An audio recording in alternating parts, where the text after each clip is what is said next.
সুস্থ পাখিগুলো হঠাৎ করে প্রতিদিন ২টা ৩টা একটা করে মারা যাচ্ছে। কিসের কারণে মারা যাচ্ছে অনেক খোঁজাখুঁজি করার পর শেষে এই পাখিগুলো আমি কেটে দেখলাম। অবশেষে যেটা বুঝতে পারলাম সেটাই আজকে আপনাদের সাথে শেয়ার করব যে কেন পাখিগুলো হঠাৎ করে এভাবে মারা যাচ্ছে। আসসালামু আলাইকুম বন্ধুরা, আপনারা দেখছেন তাহাগ্রাম এগ্রো ইউটিউব চ্যানেল। তো সম্পূর্ণ ভিডিওটা দেখতেই থাকেন। কোয়েল ফার্মিং যারা করে তাদের জন্য এই ভিডিওটি খুবই গুরুত্বপূর্ণ। কয়েকদিন থেকে আমার পাখিগুলো মারা যাচ্ছে ২টা একটা করে। আমি অনেক ওষুধ খাওয়াইতেছি, কোনো ওষুধেই কাজ হচ্ছে না। আসলে মেইন সমস্যাটা হচ্ছে এই যে দেখেন পাখিটার পেটে কত বড় একটা ডিম আটকে গেছে। আর আগে একটা ডিম দেখাইলাম, ওইটা হচ্ছে ওই পাশের পাখিটার। তো দুই পাখির একই সমস্যা। এর আগেও মূলত আমি ৩-৪ দিন আগে একটা পাখি কেটে দেখছিলাম, ওই পাখিটারও এই সমস্যা। পাখির কোনো সমস্যা হয়নি, বডি ওয়েট সব ঠিক আছিল, বাট যে জায়গাটা দিয়ে ডিমটা বের হয় পাখিটার, দেখেন এই জায়গাটা একদম বন্ধ হওয়ার মতো প্রায়। অর্থাৎ নার যে আছে ওই নার কালো হয়ে গেছে, জায়গায় জায়গায় ফুলে গেছে এবং কালো হয়ে গেছে, যার কারণে ওই ডিমটা সময় মতো বের হতে পারে নাই।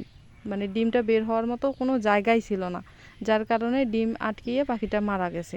তো এই সমস্যা একমাত্র হয়ে থাকে পাখি দীর্ঘদিন যদি কৃমিনাশক বা কৃমির ওষুধ না খাওয়ালে এই সমস্যাটা মূলত হয়ে থাকে।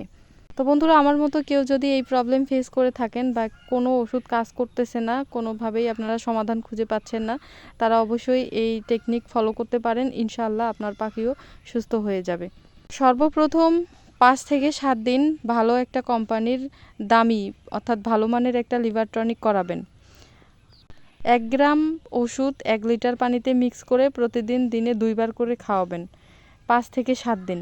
এবং এই ৫ থেকে ৭ দিন যখন আপনারা লিভার টনিকটা ফুল নিয়মে করাতে পারেন, তখন দেখা যাবে যে আপনার পাখিগুলো ভিতর থেকে সুস্থ হয়ে যাবে, মানে স্ট্রং হবে। তখন আপনারা ৫ থেকে ৭ দিন পরে কৃমিনাশকটা ভোর টাইমে, অর্থাৎ যেদিন আবহাওয়া দেখবেন খুবই ঠান্ডা বা বৃষ্টি হচ্ছে, যদিও গরম হয় খুব সকালে একদম ভোরে, আপনারা খাবার পানির সাথে দিয়ে দিবেন।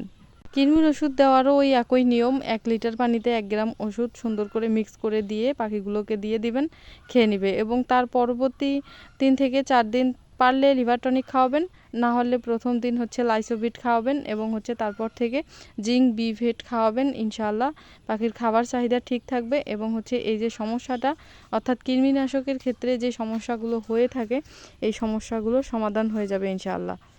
অনেকেই কিন্তু এইরকম সমস্যা নিয়ে অনেক আতঙ্কে আছে যে হঠাৎ করে কেন পাখিগুলো মারা যাচ্ছে কিছুই বুঝতে পারতেছেন না। তাদের জন্যই মূলত আজকের এই ভিডিওটা আমি করলাম। তো আশা করছি আমার পাশাপাশি আপনাদেরও অনেক উপকার হবে। আলহামদুলিল্লাহ আমার সমস্যাটা অনেকটাই কমে আসছে এবং আমার পাখিগুলো এখন সুস্থ। আর কৃমিনাশক করানোর পরে, অর্থাৎ কৃমির ওষুধ খাওয়ানোর পর হঠাৎ করে কিন্তু পাখিগুলোর ২-৪ দিন ডিমের প্রোডাকশন একটু কমে আসতে পারে। এটা নিয়ে আবার কোনো দুশ্চিন্তা করার কারণ নাই। পরবর্তী সময়ে কয়েকদিন গেলে আবার নতুন করে পাখিগুলো ঠিক হয়ে যাবে।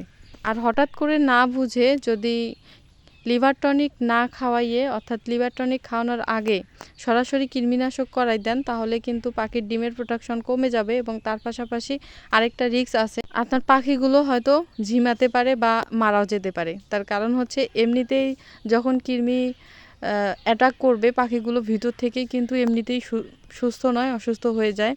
এটা কিন্তু বোঝার মতো কোনো ক্ষমতা নাই। হঠাৎ করে পাখিগুলো মরে যাবে, উপর থেকে দেখে মনে হবে যে পাখিগুলো সুস্থ আছে, বাট ভিতরে কিন্তু পাখিগুলো অসুস্থ। এই জন্য আগে লিভার টনিকের কোর্সটা করাবেন ৫ থেকে ৭ দিন। তারপর পাখিগুলো যখন ভিতর থেকে স্ট্রং হবে তখন আপনারা কৃমিনাশক খাওয়াবেন, তাহলে কোনো সমস্যা হবে না। তো যাই হোক বন্ধুরা, ভিডিওটা কেমন লাগলো অবশ্যই কমেন্টের মাধ্যমে জানাবেন। আর আপনারও যদি এই সমস্যা হয়ে থাকে এবং কোনো সমাধান নেই এবং ভিডিওটা দেখছেন, তাহলে অবশ্যই কমেন্টের মাধ্যমে জানাবেন।